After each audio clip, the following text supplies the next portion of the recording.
So we quickly realised that we didn't need to do anything super crazy, super wild in order for us to still travel together as a large family. And so just before this trip we decided to get an older, compact camper. This enabled the girls to be able to put their own stamp on it, glam it up a little bit, put their own touch on it, put some pinksy cutesy throws in there, and basically just do what they want to their own space. And they absolutely loved it. This is by far the best trip we've ever done together as a family, and we've done all sorts of travelling, from luxury holidays to more budget holidays to luxury big RV vans to tents, motorhomes, van life. We've done it all. And this, I would say, is the best setup and the best trip we've ever done together as a family, and I 100% believe that is because of the layout that we've got now. It was so nice for the girls to be able to even just take some time away from their younger siblings, which might sound super strange, but when the older girls want to do something like watch a movie together, have some peace and quiet, read books, do their schoolwork, because obviously we school on the road and things like that, they were able to do that in their own space with no distractions from their younger 3 siblings. And not only did it give the girls some extra space, it meant just collectively as a family we had so much more space to put things. One of the biggest things for me on a trip that we do like this, where it's a super long one, we're there for like over a month, on the road for over a month, it's really important to have space in like fridges and things like that. And as a large family, sometimes when you're in a Sprinter van or any other self-converted van, sometimes the fridges are not quite as big as you'd want them. So the fact that we had the compact on the back, not only did it mean that the girls had their own privacy, their own space, it meant that we had more toilet space. It meant that we had more fridge space, we just had more storage space in general, and it just worked so much better than I ever even imagined it would. But we're not talking about the compact in this video, we're talking about the Sprinter van. So the Sprinter van did have a few upgrades for this trip. Lots of them were technical, like lifts on the body and things like that I really don't care too much about. I don't understand half of the stuff that Chris is talking about, so I'm going to leave all the technical stuff to Chris. But a few things that we did upgrade that were a big deal for this trip was some custom cushions fitted, a custom sofa. Chris built this caravan himself, and he built all this sofa space that we've got here, but we did feel like from last trips and the feedback that the girls gave that we just needed something a bit better. Sorry babe, sorry. We needed something a bit better.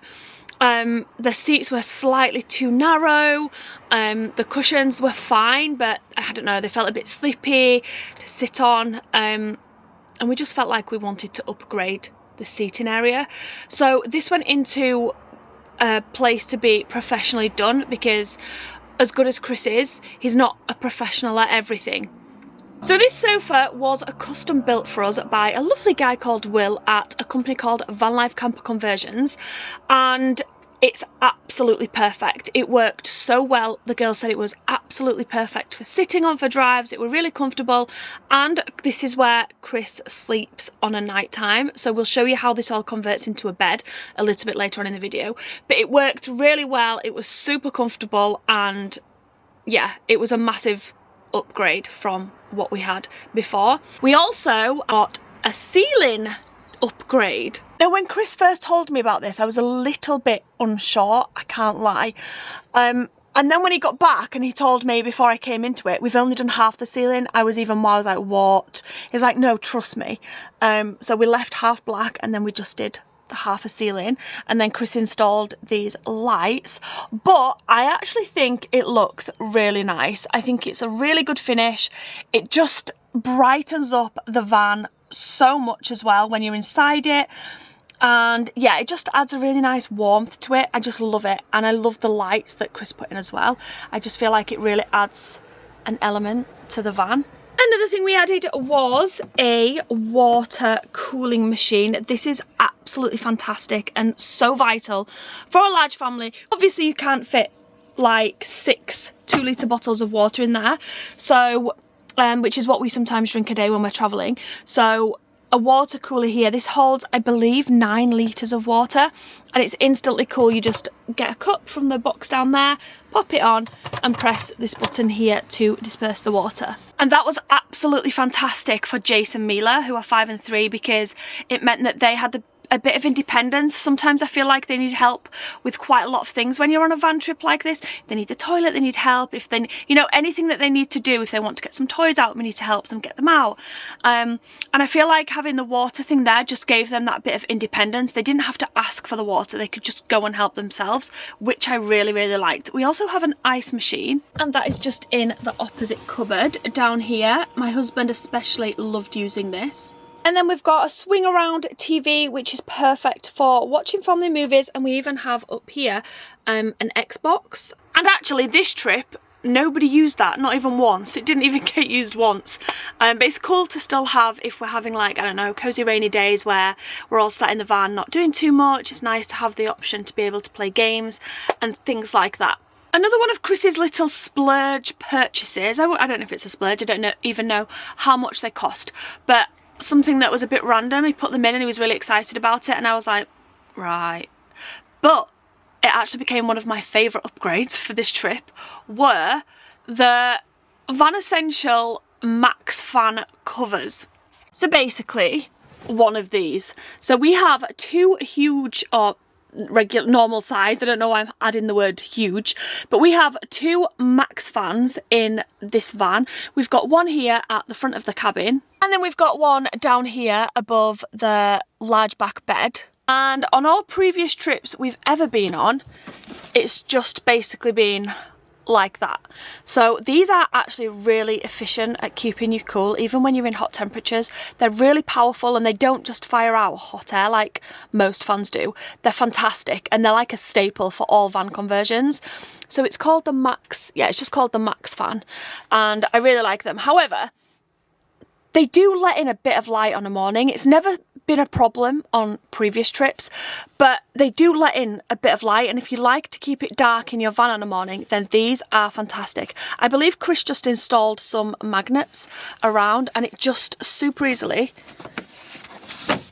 pops on like that with the magnets. I hate being too hot when I'm sleeping, like I hate it. I would rather be freezing cold, wrapped up in a duvet, than feel any type of heat. So I did most nights sleep with the Max Fan on above my bed. And obviously you can't have the cover on if you've got the Max Fan on, or there'd be no point because it would just block the cool air coming in. And Aurora's the same. She always sleeps so much better when it's a bit cooler. So what I used to do was keep the cover at the side of my bed, and I'd keep the Max Fan on all night, and then whenever Aurora woke up for a feed, like when it got light, so the first time I guess we'd woke up when it got light, I'd just really easily press the button to turn the Max Fan off and then magnet the cover on, and it was just, it worked really well. I feel like we all slept so much better, even though I didn't realise we were disturbed on last trips with the sunlight. I feel like maybe we were. It just, I don't know, I really liked that upgrade, so that was another one that we did for this trip. So now let's talk about storage and where we keep everything. These large 3 cupboards just above the sofa area here is where we keep all of the food. We pretty much have like a bread, oh gosh, look at this. This is what you call an end of the trip mess. We did start off with boxes like this, but they just, over the last few days of the trip, I guess, they just completely got a mess. So this definitely all needs clearing out now. And then this end one, which is actually another thing that we bought for this trip, has an air fryer in it, and the air fryer we blooming loved. We used the air fryer quite a few times on this trip. The only problem is you need to get quite a small one. Well, you can't get a giant one anyway, so we did have to get quite a small one to be able to run it on the van power. But that did often mean that we couldn't eat together a lot of the time, so it'd be like me stood there for about an hour trying to make everyone's meals. Like, you could fit, say, like 2 to 3 persons' meals in that air fryer. So 2 to 3, I could do like all the 3.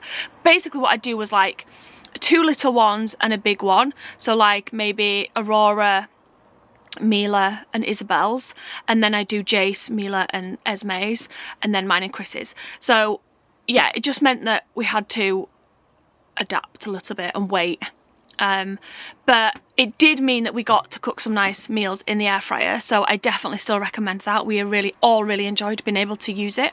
And then just behind the sofas, we do also have this really narrow cupboard here, but this is really deep. It's like the hole is really deep, even though it's quite narrow. But we did fit quite a few bits in here. It's all a big mess at the minute. There's the tea bags that you can see there.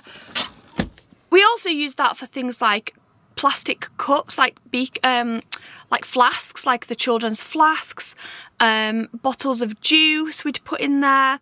We'd keep apples, you know, fruit that like takes up so much space, like oranges, apples, bananas we sometimes kept in there, although bananas never last more than like 2 minutes in our family. Onions, we keep like spare toilet rolls, kitchen roll. It's actually a really big cupboard and it does hold quite a lot, so that's where we keep things like that. And then for clothes, so we use packing cubes because we just feel like they work so well, especially on van trips. So you know where everyone's clothes are, you know, it's even better if you can colour code the packing cubes, and they all went basically just here above the cabin, and it's really easy to just grab a packing cube, get the clothes out, shove it back. So that worked really well for us this trip. And then aside from that, we do also have 1, 2, 3, 4, 5, 6 Trones. So these are from IKEA, and I think they're actually meant for like shoes in your hallway or something, but they work really, really well in the van. So the end 2 down there, the last one is Chris's, and he kept in there like, I don't know, 5 days worth of clothes, maybe a week's worth. You can fit like a week's worth of clothes in them. The next one along was mine, and then under Jace and Mila's bed, there's actually 7 Trones, so there's 3 also under Jace and Mila's bed, and in those ones we kept the younger ones' clothes and their pyjamas and their underwear and swimming wear and things like that. And then in the last 2 are things like plates, cups, and things like that, which is why these have these on, the little clasp things to stop them opening when we're driving. So obviously we wouldn't want that opening and anything falling out whilst we're driving, so that's why these are on there, to keep them secure and closed, and they work really well as well. We also use one of these down here on our hidden fridge, and again, like you can see, another Trone down here at the door as well. And this one we use for shoes, because obviously having a large family, you don't want all of the shoes taking up the small space to get into the van basically. So we use this one for shoes. There's like candles and random bits in there, but the reason this is on here is because if you unclip that, and then just in this little drawer there's a few hooks, if you pull it, it opens out to a bottom quite large fridge. And I will say that is definitely needed. Even with the smaller fridge we've got here and the one in the caravan and that one there, we still sometimes had to question, we can't buy that, we don't have the fridge space when we're in supermarkets. But like I say, we are a family of 8, so when we get shopping, there's usually quite a lot of shopping. It's not just like 4 pints of milk and that's going to last us a few days. No, that 4 pint of milk will be gone by tomorrow. And then to sleep, obviously the older 3 girls had their own compact caravan, which is where they slept. Me and Aurora had the large double at the top, at the back of the bed. I absolutely love sleeping on there. It's always so cozy, so comfy. It's just a really comfy bed and it's fantastic.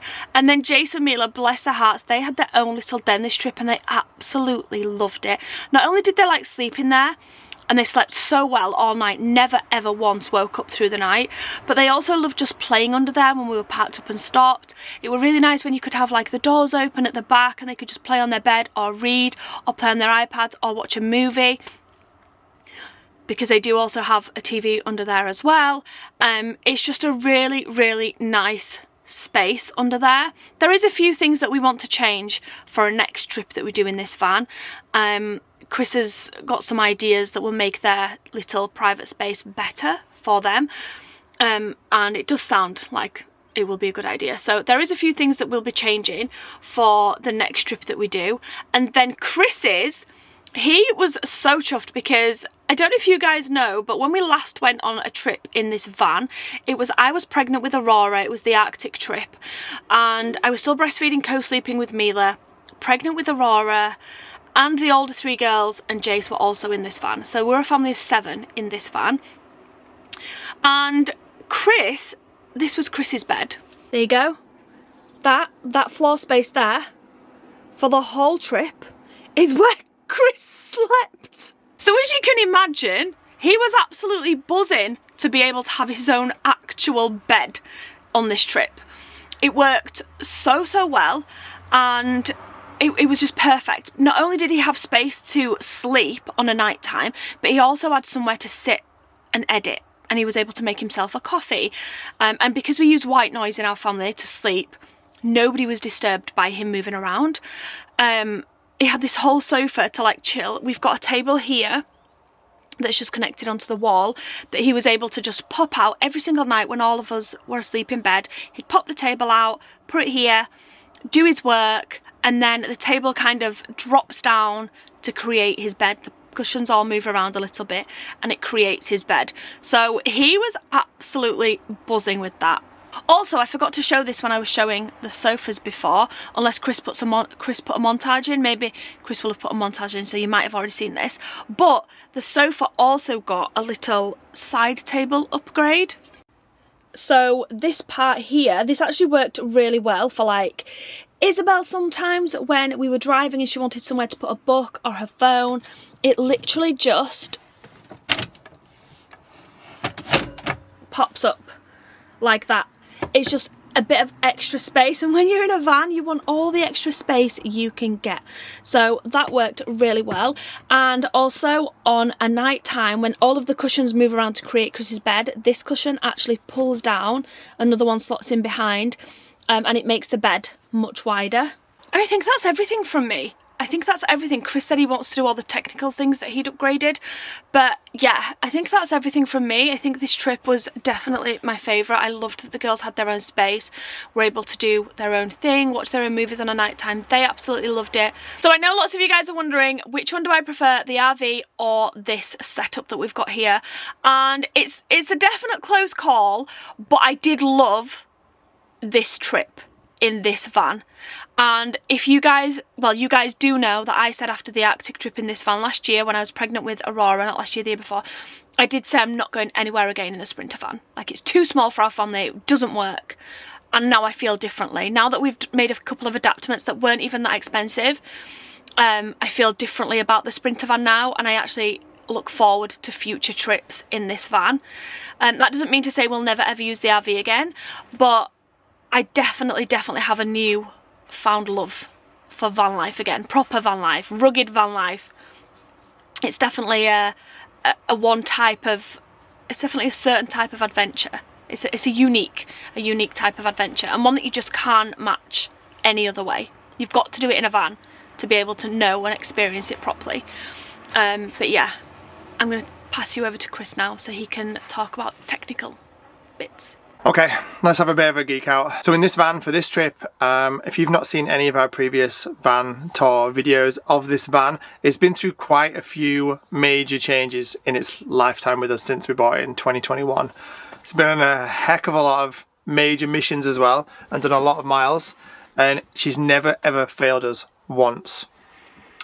Something I'm really proud of, actually. And not just, I'm talking about mechanically wise, I'm talking about nothing in the back end here has ever failed us either. So everything that I built has never failed us yet. But for this trip round, she has had a few modifications, and I'm going to run through them with you right now, as well as the old stuff for anyone here that is new and has never seen one of our van tour videos before. So this is a long wheelbase Sprinter, and she's currently sitting on a 50mm lift kit. And she's had a number of her suspension components upgraded to premium versions of the stock versions from Mercedes, basically, so that her suspension is boss. I am very tempted to upgrade for the next trip and upgrade her to a 100mm lift kit, because the lift kits just look insane on these, especially with the Black Rhino and KO2s I've got on them on the wheels. They just look... It just looks like a 4x4. It's not 4x4, but it certainly looks like a 4x4 from the outside. and I love that look. So this van is completely off-grid, self-sufficient, and she's never let us down once. So in the back here, this whole back area, everything, the lights, the 240 outlets, everything that I've got going on in the back is all powered by 600 amp hours worth of AGM batteries, which are in a compartment underneath the rear bed there. We've also got a 3000 watt inverter that powers everything on our 240 volt sockets, and then we've got obviously your usual Victron alternator, B2B charging system, plus we have 600 watts of solar on the roof, both panels mounted on top of the 2 Fiamma boxes that we have to hold all of our extra gear and stuff that's up there on the roof. Now, those AGMs we've had since the very beginning, and I am 100% replacing them for this trip that we've got coming up next. I'm going to be replacing all of the batteries in this with a new 1000 amp hour lithium setup. So I've been eyeing this up for a while. I'm also going to be having installed a second alternator, which is just going to be in there for charging the rear batteries up alone. And I'm going to have a second, potentially a third, Victron B2B charging unit as well. And that should give us a heck of a lot more range to stay off grid and give us no issues whatsoever when we're traveling anywhere off grid. If the weather's bad and we've got no solar, if we're not doing long drives every other day to charge them back up, this should sort that problem out altogether. So at the minute, typically when we're packed up, let's say we're packed up on a beach somewhere, we're charging things, we're using the air fryer, etc, etc. Usually throughout a day, we maybe will use up around 25% of battery-ish.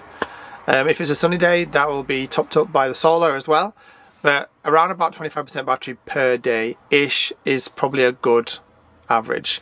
And then obviously when we're driving, if we're driving the next day somewhere, that will charge back up to full from the alternator B2B chargers.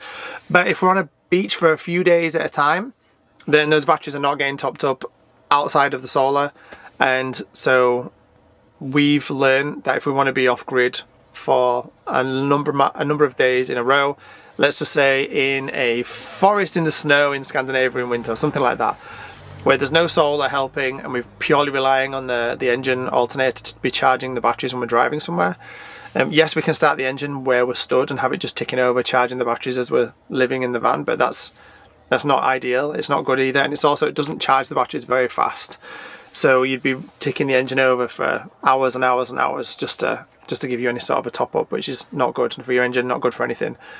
But this battery upgrade that I'm going to be doing now is going to change that. It's going to give us a number of more extra days off grid and be able to stay away from having to charge and top up quite so much. Another added bonus to the lithium batteries is they're a lot lighter than AGM batteries as well, which is going to reduce some weight, which is what vans building is all about, getting as much weight reduction as possible.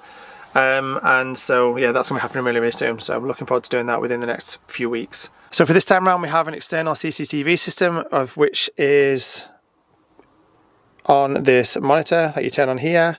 The cameras are basically placed all around the van so that we can see everything all the time.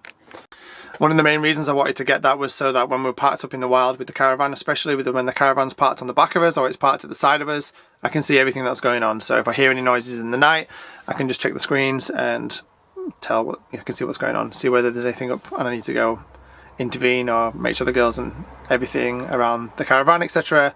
is all good. It's kind of a pet in the night. You do sometimes when you're wild camping places, you do always hear things in the night or hear things in the morning, like bumps or whatever, and you're always kind of like tempted to look out the window just to make sure nothing dodgy is going on or there's no dodges around your van or anything weird going on. So having this system where we can just turn the cameras on basically and look all around the vehicle at all times is amazing. They're also motion censored, so if I turn on the motion sensors, then they'll beep and let me know if anyone is walking outside the van. It happened a couple of times on this trip just now. One of the times it was an animal, and then the other times it was literally just a guy early in the morning who was interested in the van, like an older gentleman who was just having a look, at the van and all around it while we were asleep. But that has been game changing for this particular trip that we've just done, and yeah, highly recommend. For sure, just for peace of mind. If anything else, when you're in bed at night and you hear a bump outside, you don't have to move. You can just literally just look over at your screens and see what's going on. I should just mention as well that these record as well, so you can insert a memory card into these and they record everything that they're filming. So you can, when you're out of the van, they will record, and then you can go back and see what's happened when you get back. Or if you do end up having a break-in or anything like that, you've got evidence to show what went on and what went down. I think these cameras especially saved our van when we were in Florence on this last trip, because it's staying in a car park. We got back from a day in Florence and a number of vehicles have been broken into, and ours, for some magic reason, even though all the vehicles around us had been smashed in and robbed, ours was left alone. And I'm pretty sure that those cameras is what saved the van on that time. So super grateful for those on this last trip. But one of the absolute game changers for this year, this trip that we've just been on, is 100% a roof mounted Starlink. I'm sure I definitely do not need to tell you guys what Starlink is, but it has been game changing on this trip. Usually we have, in the past, either I will just buy a plan on my phone for, I think it was usually around £5 per day with my provider, and that gave us unlimited data, and then everyone would just hotspot me, because it has unlimited hotspot and unlimited data, which it was annoying, to be fair, because my phone just got rinsed and my battery got rinsed, and it was a pain, especially when you're in places that are remote and you don't have any internet signal. When you're uploading videos on YouTube every day, sometimes it can become, you know, super difficult to be able to stay somewhere that's super remote when you haven't got any phone signal, because you're not going to be able to do your job. So Starlink has been game changer for 100%. The only thing that's a little bit annoying with Starlink is obviously it doesn't work if you're parked under a tree or anything like that. But you know, I guess that's the con of having it roof mounted. You don't have to mount it to your roof of your motorhome. You can just leave the Starlink out so that you can put the satellite receiver anywhere that's clear. So if we were staying under a tree, I could just go and mount the Starlink satellite dish away from the van, basically. That wasn't under the tree, and it would work perfect. But for convenience, mounting it to the roof so it's always mounted there, and all we have to do is literally have it turned on and it's working the whole time, because we pay for the premium subscription so that you've got internet when you're moving as well. Starlink comes in lots of different subscriptions. You can pay, I think it was £85 for the standard one, which basically only gives you internet when you are still. It doesn't let you drive and use the internet. And then there's a premium package that you pay, it's actually a lot more for. But that gives you internet all the time. So when you're moving, when you stood still, all the time. So that can just be on, and you've got internet 24/7. It's unlimited internet as well. Wherever you register the Starlink, that's whatever continent you're on when you register the Starlink, that's the continent that it works unlimited for all the time. So we registered ours here in England, so in Europe. So wherever we are in Europe, it works.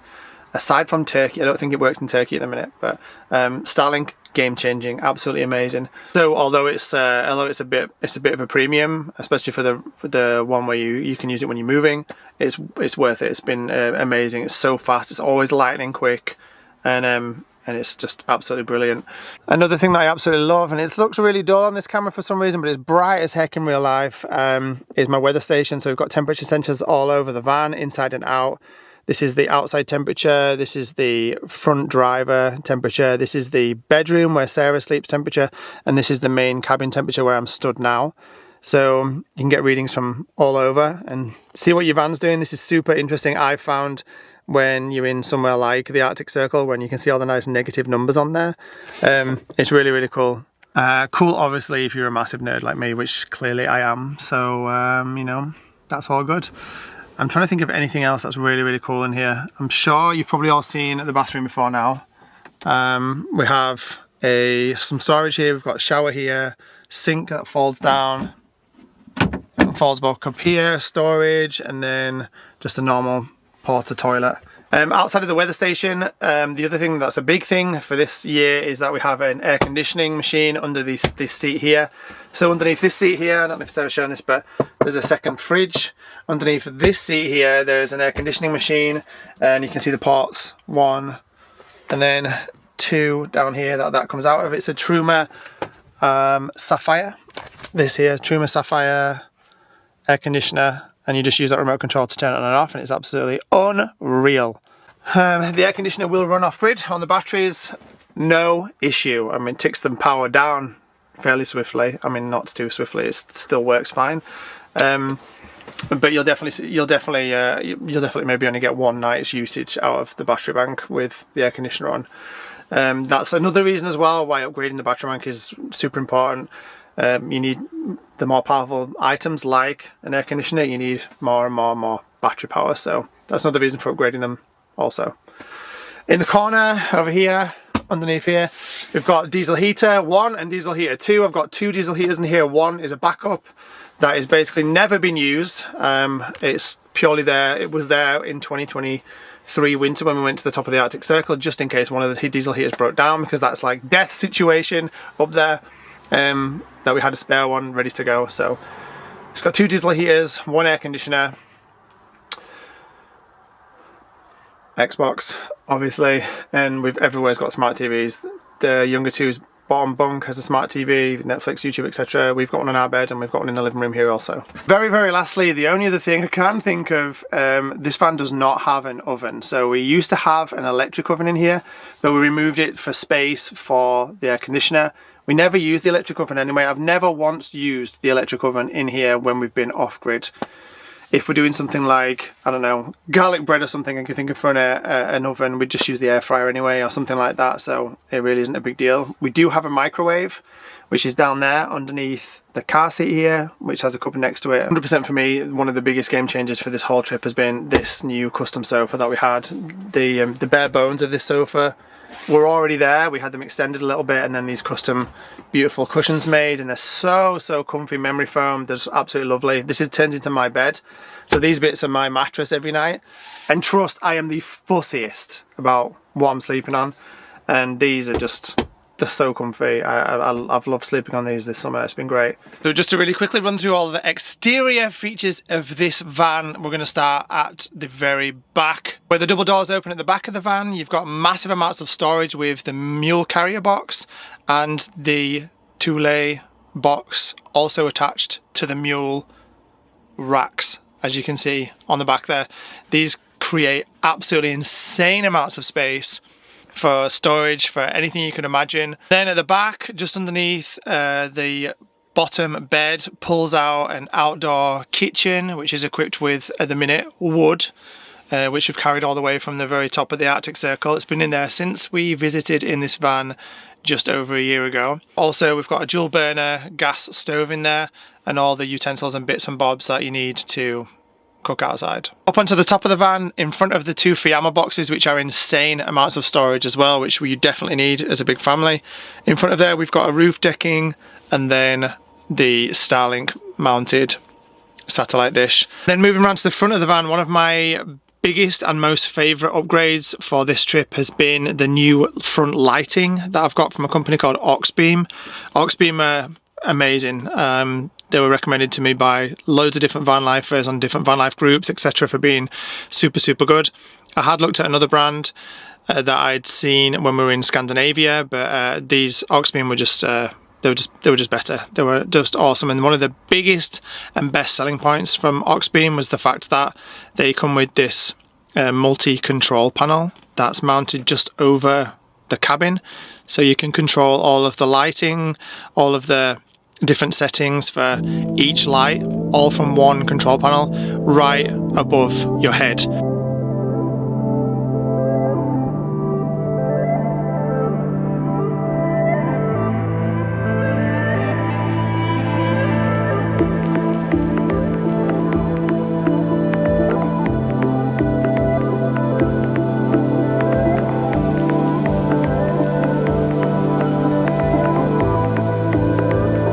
That is pretty much it. That is our 2024 Mercedes Sprinter roundup, and the van, as it is now, will be getting modified for another trip that's coming up shortly.